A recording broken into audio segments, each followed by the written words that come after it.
Okay, one, two, three. Hello everyone. Welcome back to my channel. This is chapter number 19, where I talk about issues covering mental health um, and disabilities, and I also throw in a bit of surf talk from time to time, which I might mention briefly here now. So today is going to be it's going to be a bit of a sad one, like the last video was, I'm afraid. Um, I'm going to talk about my sister. I'm doing it today specifically because this is the 10th anniversary of my sister Helen's death to the day. So I felt I did the same thing for David a few weeks ago, and it's only right I do the same thing for Helen. Please excuse me if I take a sip of water because it's really hot here. My mouth is really dry and it's hard to talk.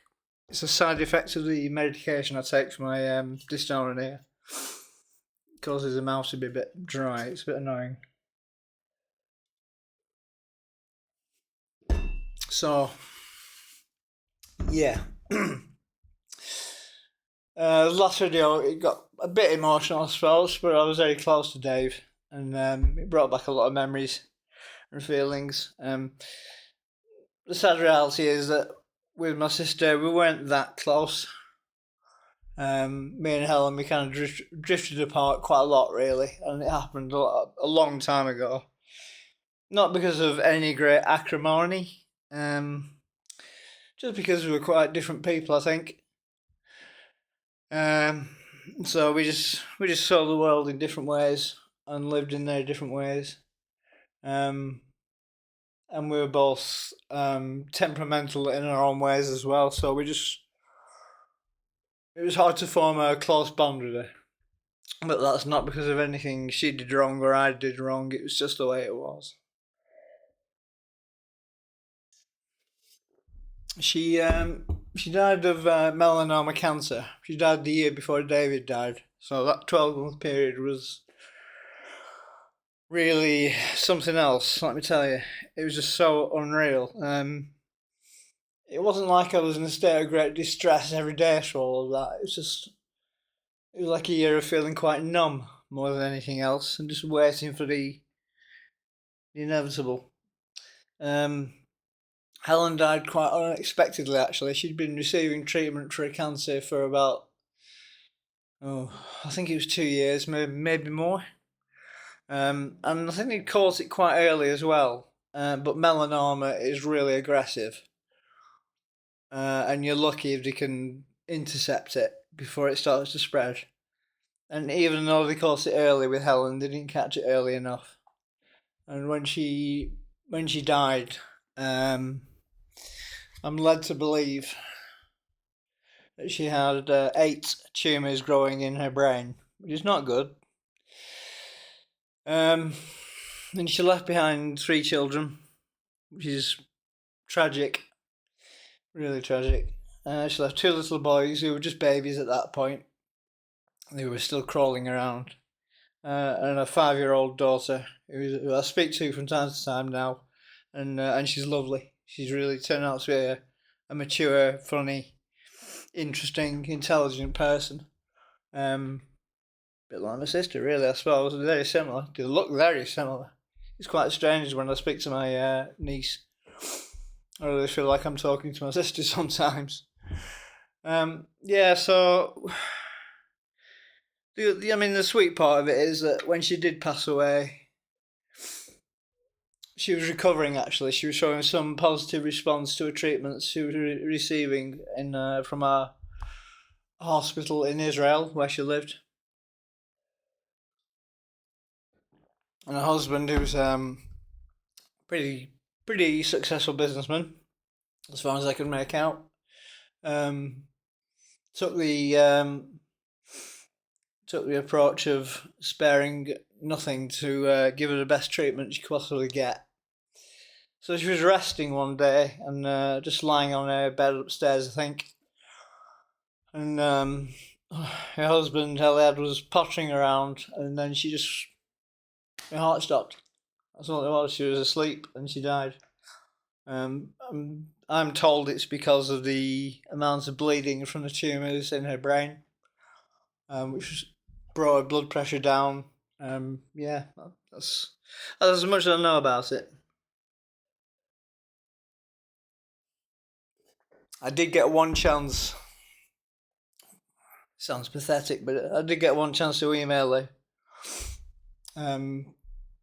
before she passed, where I tried to sort of say something that indicated that the past was the past, and she's still my sister, even if we don't always get on. And if she ever needs anything, only to ask. And I'm sure she would have felt reciprocal thoughts. She's a strange girl. Sometimes she'd really go out of your way for you, and it would be when you least expect it. I remember a long time ago in the army when I was hospitalised, and I was at Queen Elizabeth's Military Hospital in Woolwich, which is actually just down the road from where I am now, with a broken back. And Helen was a student at the time. She was studying in Nottingham, fashion. And she just spontaneously got a train ticket all the way down to London for one day just to see me and to make sure I was okay. So she had a good heart. It's really hot here, so I'm a bit uncomfortable. So yeah, that's how that happened. And I don't feel the same sense of loss that I felt with David. And that sounds callous. I mean, she deserves better, but we just didn't know each other that well after so many years. But it's still tragic. It's still awful.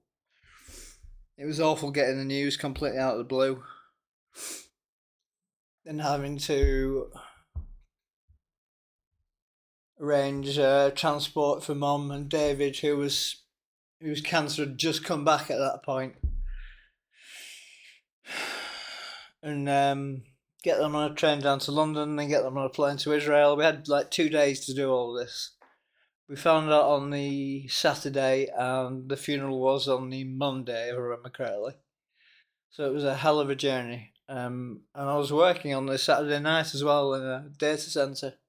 So I was in, to say I was kind of like numb with shock and just all over the place would be fair. When we got to Israel, it was all a bit chaotic because everything was happening so fast, and poor Eliad was in pieces. I mean, absolutely in pieces. He's really heartbroken, and you'd expect, but it was still quite tragic to witness. The two boys were there, but they were babies. They didn't know what the hell was going on. And assorted family members were gathered around to support Eliad. Bella was nowhere to be seen. Sorry, my niece was nowhere to be seen. She was with somebody's friend, with her friend, staying somewhere else, and I think they were keeping her away from it because they didn't want her to be too upset. Apparently, when she was told, it really broke her, and she was deeply, deeply distressed and needed a lot of counselling afterwards, I believe.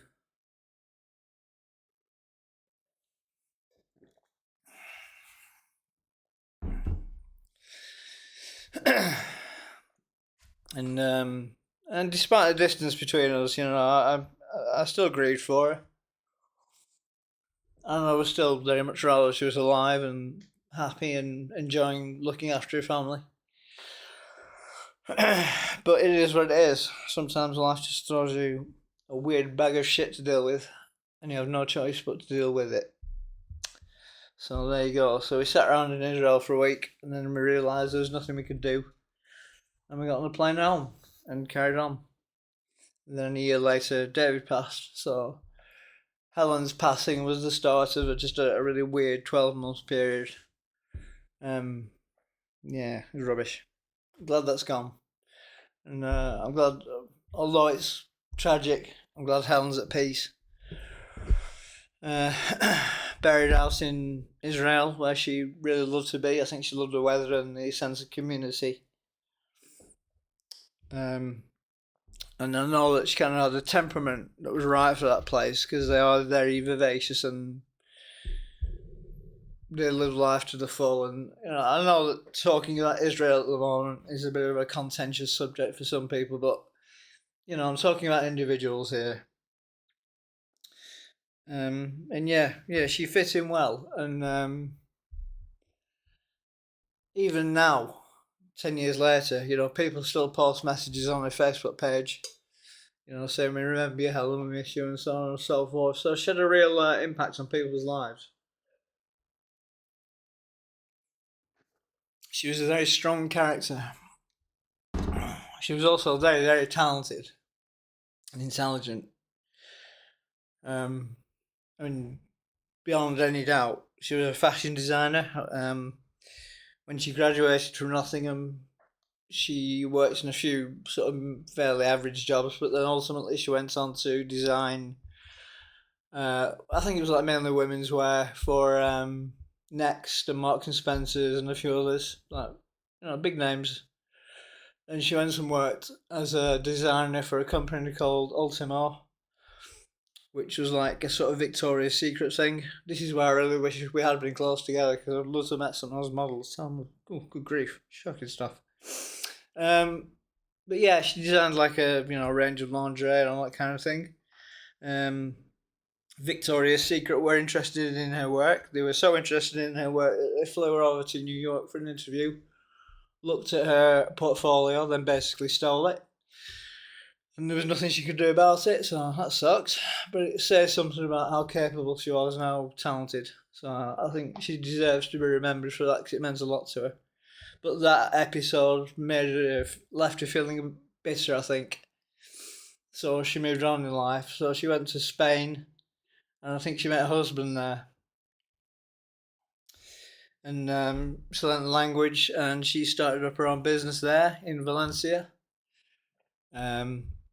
She started a little chain of boutique shops, whatever they sell in boutiques, Um,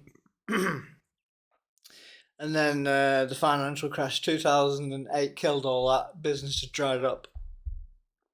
But they survived, and they kept going. The businesses had to shut down. And eventually Helen and Ella had moved off to Israel, where they were there, lived a very nice life for a number of years before shit hit the fan. And she was only diagnosed because they were sat outside one day with some friends, and one of her friends pointed to a mole on her shoulder and said, "Oh, Helen, I think you should get that checked out. It doesn't look right." And sure enough, yeah, melanoma. Melanoma's a very nasty kind of cancer. It moves fast. So, yeah, here's to you, Helen. Do still think of you. And occasionally I do still feel guilty for not having made a greater effort to get to know you or befriend you properly as a brother. And you didn't make it easy, but none of us is perfect. I did some very stupid things as well to give you a reason not to feel too keen on interacting with me. I did some very selfish and foolish things. So that's where we get left off. I suppose it's a really short video, this, isn't it? I'll do some surf talk in a minute. I suppose there's going to be a moral to this story, or a point to be made. It is quite simply the people who are your nearest and dearest, the people that are close to you, your family, your close friends. There may be people there that you have issues with, some kind of conflict, some personality clash. I would say think deep and hard about how serious those issues are, and is it worth hanging on to your resentment and your need to win the fight? Is it really worth it? If that person dies on you tomorrow, how are you going to apologise to them? How would they apologise to you if it was the other way around? So I would urge you, if you have the stones to do it, and it's pertinent, to just reach out to them. and remind them that despite everything, you do still love them. Sorry, guys in cars outside doing donuts, dickheads. Don't know if you can hear it, but yeah. Most of the feuds that you are in at the moment could probably be resolved if you really put your mind to it. And I'm not saying that everyone absolutely can, and you know best, But is it really such a big deal to say, you know what? I think we should make this thing a thing of the past and get off to a fresh start, because I don't want to spend my remaining years in conflict with you. You really don't want that, and you really don't want to feel survivor's guilt in the way that I do about Helen. I think that's probably with David. The hard part about David was just that I really miss him. With Helen, what's difficult about that is that I really feel kind of like ashamed of myself, because I should have tried harder. I should have apologised for the things that I did. You're going to wonder what those are. They weren't massive, but they were enough to upset her. And being a bit mature about things generally. It was just so easy just to coast along, not touching that subject of conflict. It was so easy at the time. But to resolve it now is impossible. So take the path less trodden, do the work, say what you need to say, and try and rebuild your relationships with people if you can, because you never know when the opportunity may be taken away from you permanently. Yeah. We got on okay as kids, and I remember, I'll give an example of Helen being my big sister, which is a good one actually. For some reason, when I was in infant school up in Blackburn, I don't know why, but the school closed early for some reason, and it was all a bit unexpected. So I was the only one who was being left without being picked up. For some reason, I needed to go and be with my sister in the primary school because mum and dad weren't around. So I don't know why. It's too long ago. But yeah, I remember walking into that classroom. I was about 7, maybe even 6. I don't know. And all these 9-year-old kids, they all look like adults to me. They all look so grown up. It was funny. And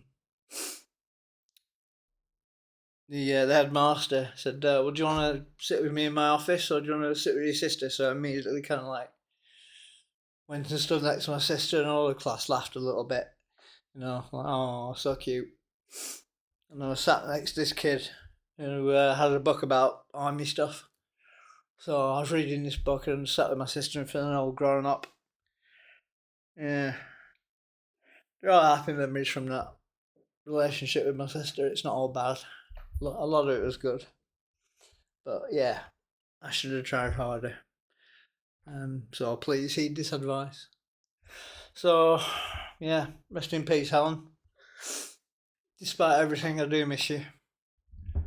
And I hope you're all looking down, because if you are, you'll see your daughter and you'll see what a wonderful, beautiful girl she is.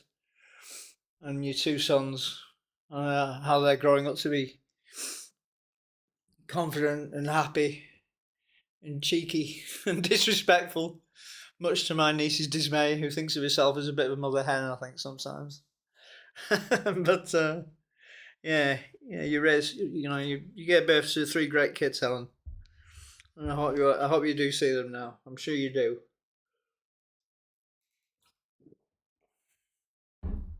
All right, let's flesh this video out a little bit.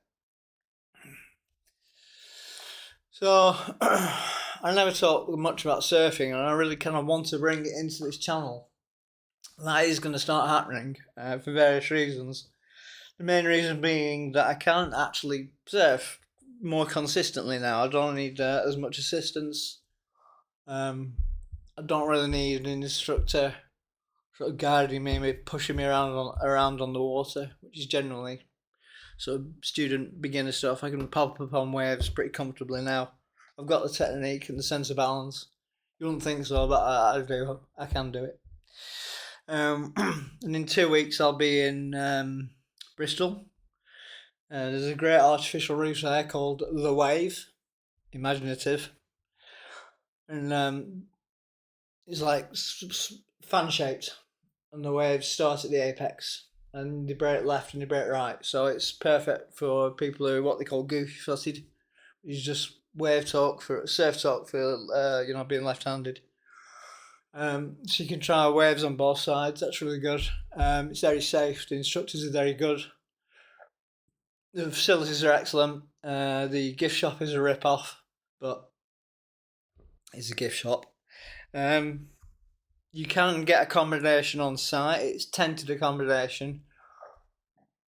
Permanent tents, quite, they look comfortable and reasonably luxurious, but they are a bit, they're expensive. I stayed at a hotel nearby, and I think even with the taxi fees to and from the hotel, it's still there. So if you're going, definitely go and do the surfing. It's fantastic. But maybe reconsider thoughts about staying in the tent, because it is just a tent and it's really not that exciting an experience. But I don't know, maybe it's your thing. It will keep you close to the location at least, and you may keep you sort of connected and community minded. Personally, I don't really do surfing for that. I don't care that much. There are some people that I do feel have become part of a little communal group that represents my surf sphere. They're all in Portugal though, so I'll go to Portugal instead for that sort of thing, and I just go to the wave just to do the surfing. I'm not there to make friends really. God, that sounds a bit cold, doesn't it? But it's true.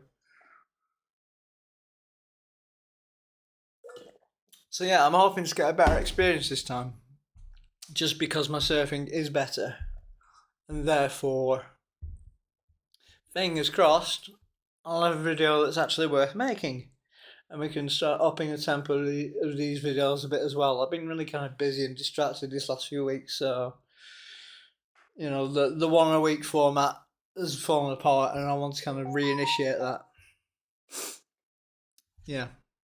So I'll have a week surfing in Bristol. Then I'm going to go up north for.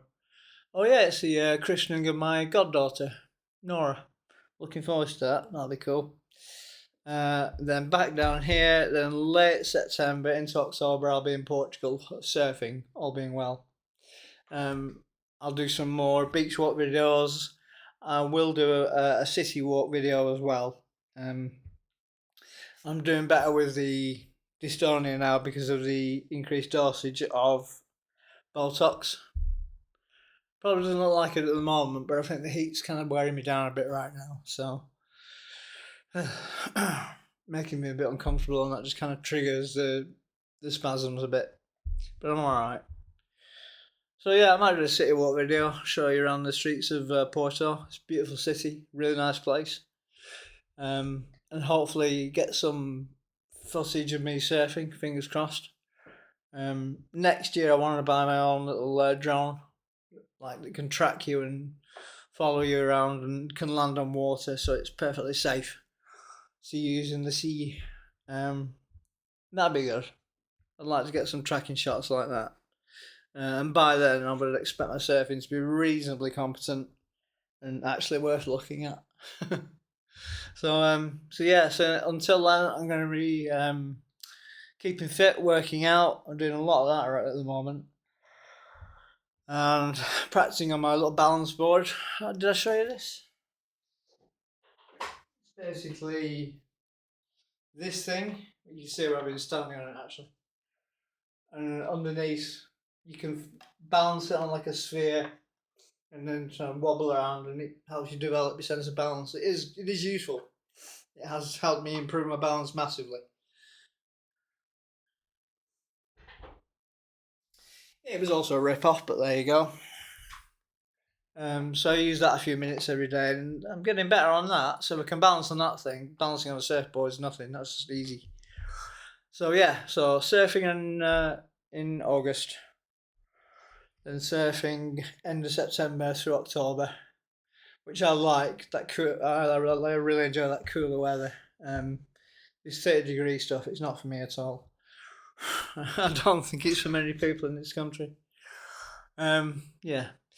So, oh yeah, it's a short video. Yeah, I want to keep it short tonight. 25 minutes. Yeah, that's the story. Rest in peace, Helen. There's no bringing you back, but I miss you. And if you are watching me as much as you're watching your daughter and your sons, I'm sorry. I'm very sorry I hurt you. And I wish I'd been a better brother to you. And I wish we'd known each other a little bit better. Maybe over time that would have happened. But heed this warning, folks. If you're in conflict with people, think long and hard about it. Is this a conflict you can fix? And if you can, then fix it now. Don't waste any time, because you don't know how much time you've got. Alright, on that subject, I'll sign off. I wish you all a good week. I'll try and get another video up next week. Hopefully it'll be a bit cooler. God. Dying here. And yeah, I'll keep you updated on what's going on with other aspects of my life. So yeah, thank you very much. Good night, and remember, these are the good days.